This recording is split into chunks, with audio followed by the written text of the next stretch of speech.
ഇന്നത്തെ ദിവസത്തിന്റെ പ്രത്യേകത എന്താണെന്ന്? ഇന്ന് എന്റെ ചിന്നമാമന്റെ പിറന്നാളാണ്. ചിന്നമാമ ആരാന്നറിയോ? എന്റെ മുത്തമാമ.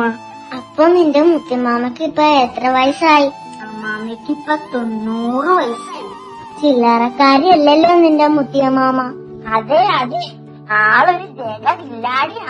നിനക്കറിയോ, ഇന്ത്യക്ക് സ്വാതന്ത്ര്യം കിട്ടുന്നതിന് മുൻപ് 1935 മെയ് 2015 എന്റെ അമ്മാമ ജനിച്ചത്.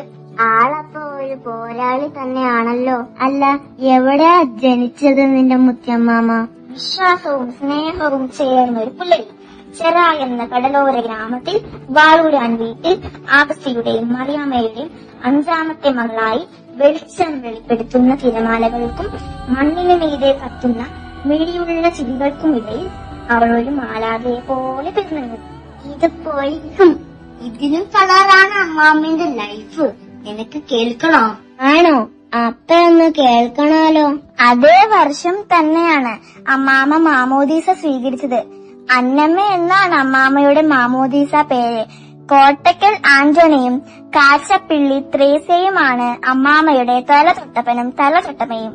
അങ്ങനെ നമ്മളെ പോലെ കുറച്ച് കുസൃതികളും കുറുമ്പുകളും ഒക്കെ കാണിച്ച് ആംഗളന്മാരോടും പെങ്ങളന്മാരോടും കൂട്ടുകാരോടുമൊത്തം കളിച്ച് ചിരിച്ച് സ്കൂളിലൊക്കെ പോയി നല്ല മിടുക്കിയായിട്ട് പതുക്കെ വളർന്ന് വലിയ കുട്ടിയായി. പഠിക്കാനൊക്കെ മിടുക്കിയായിരുന്നു. കണക്കിൽ കെങ്കേമി. ഓ, അപ്പ ഇത് വലിയ കുടുംബമായിരുന്നു. അതെ, അമ്മാമ്മേന്റെ അപ്പൻ വലിയൊരു ബിസിനസ്കാരനായിരുന്നെന്നാ ഞാൻ കേട്ടേക്കുന്നേ. പലചരക്ക് കട, റേഷൻ കട, പച്ചമരുന്ന് കട, പച്ചക്കറി കച്ചവടം, അങ്ങനെ കുറെ. ഇത് പോരാഞ്ഞിട്ട് അമ്മാമ്മയുടെ അമ്മയ്ക്കും വേറെ കുറെ ബിസിനസ് ഉണ്ടായിരുന്നു. പിന്നെ വേറൊരു കാര്യം കൂടി ഉണ്ട്. അതെന്ത് കാര്യമാണ്? പണ്ട് ചിന്നമ്മാമ്മയുടെ അപ്പൻ കൊച്ചിയിലെ ചരക്കെടുക്കാൻ പോകുമ്പോൾ വീട്ടിൽ നിന്ന് ഇറങ്ങണമെങ്കിൽ അന്നത്തെ കുട്ടി ചിന്നമ്മയുടെ കയ്യിൽ നിന്നും ഒരു പിടി കാശ് കിട്ടാതെ അപ്പൻ വീട് വിട്ട് പുറത്തിറങ്ങില്ല. ചിന്നമ്മാമ്മയുടെ കയ്യിൽ നിന്ന് കാശ് കിട്ടാതെ പോയാൽ നല്ല ചരക്ക് കിട്ടില്ല എന്നാണ് അപ്പൻ പറയാറ്. അപ്പ കുക്കിങ്ങില് മാത്രമല്ല കൈപുണ്യം. അല്ല, നമ്മുടെ അപ്പാപ്പനെ എപ്പോഴാണ് അമ്മാമ്മക്ക് കിട്ടിയത്? 1952 മെയ് 12 ചെറായിലെ ഇടവക ദേവാലയത്തിൽ വെച്ച് ഇരുവരും വിവാഹം എന്ന കൂതാശ വഴി ഒരു കുടുംബമായി. ലവ് മാരേജ് ആയിരുന്നോ അറേഞ്ച്ഡ് മാരേജ് ആയിരുന്നോ? വൺ സൈഡ് ലവ് ആണെന്ന് അമ്മാമ്മ പറഞ്ഞത്. വൺ സൈഡ് ലവോ? ആർക്ക്? കേൾക്കട്ടെ. കല്യാണത്തിന് മുന്നേ ഇവർ ഇടയ്ക്കിടയ്ക്കൊക്കെ കാണുമായിരുന്നു. ഇവർ ബന്ധുക്കളായിരുന്നല്ലോ. അങ്ങനെ ഇരിക്കെ അപ്പാപ്പന് അമ്മാമ്മയോടൊരിഷ്ടം. മാന്യനായ നമ്മുടെ അപ്പാപ്പൻ അത് വീട്ടിൽ പറഞ്ഞു. പക്ഷേ അമ്മാമ്മയുടെ ആങ്ങള വില്ലനായി നടക്കില്ല എന്ന് പറഞ്ഞു. പാവം നമ്മുടെ അപ്പാപ്പൻ സങ്കടം സഹിക്കാനാവാതെ നാട് വിട്ടു.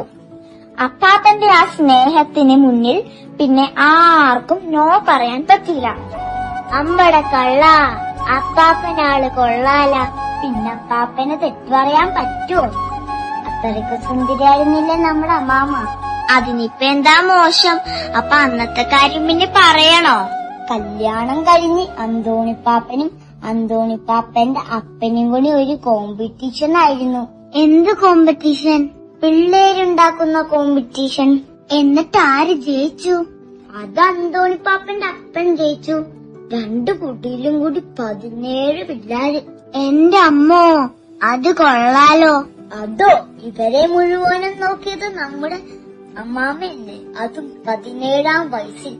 അതിനൊരു ക്രെഡിറ്റ് കൊടുക്കണ്ടേ? അപ്പൊ നമ്മുടെ അപ്പാപ്പനും അമ്മാമ്മയ്ക്കും എത്ര പിള്ളേരുണ്ടായി? അവരുടെ സ്നേഹത്തിന്റെ പൂർണ്ണതയിൽ അവർക്ക് 7 മക്കളുണ്ടായി. 3 ആൺമക്കളും 4 പെൺമക്കളും. അങ്ങനെ അവർ ഒരു കുടുംബമായി സന്തോഷത്തോടെ ജീവിച്ചു. വർഷങ്ങൾക്ക് ശേഷം ഇവരെല്ലാരും ജനിച്ചു വളർന്ന കാരണക്കോടത്ത് നിന്നും രാജനഗരി എന്ന് പേര് കേട്ട തൃപ്പൂണിത്തുറായുടെ സ്വന്തം പുതിയകാവിലേക്ക് താമസം മാറി. അതാണോ നമ്മുടെ പുതിയകാവത്ത് തറവാട് വീട്? അതെ. പിന്നെ മക്കളെല്ലാവരും വിവാഹം കഴിച്ച് അങ്ങനെ നമ്മുടെ അമ്മാമ്മയ്ക്ക് നല്ല കിഡിലെ 6 മരുമക്കളെ കിട്ടി. പിന്നെ അവർക്കും മക്കളുണ്ടായി. അങ്ങനെ അമ്മാമ്മയ്ക്ക് 13 നല്ല ഉശിരൻ പേരക്കുട്ടികളെ കിട്ടി.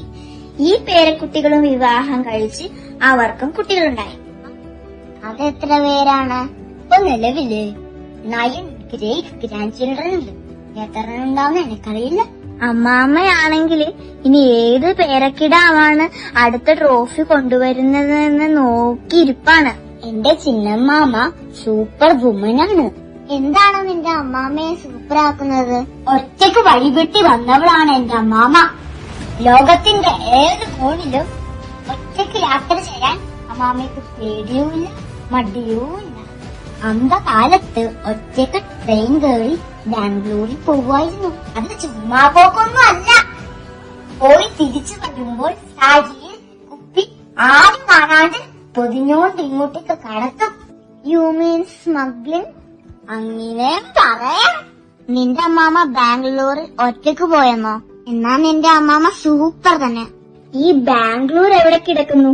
ഇന്ത്യക്ക് അപ്പുറം കടലും കിടന്ന് യൂറോപ്പ് എന്ന ഭൂഖണ്ഡത്തിൽ ജർമ്മനിയിലേക്ക് ഒറ്റയ്ക്ക് യാത്ര ചെയ്ത ആളാണ് ഞങ്ങളുടെ അമ്മാമ.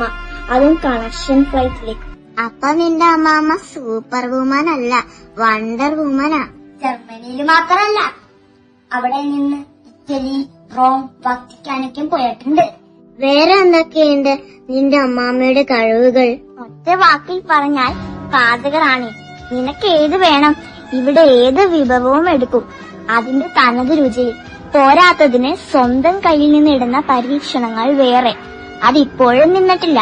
പിന്നെ പറയാൻ നിന്നാൽ കണക്കിലെ കെങ്കേമി, ഹെയർ സ്റ്റൈലിസ്റ്റ്, സാരി ഡ്രേപ്പിസ്റ്റ്, ഓർമ്മയുടെ കാര്യത്തിൽ സന്തോഷ് ബ്രഹ്മിയുടെ ബ്രാൻഡ് അംബാസിഡർ.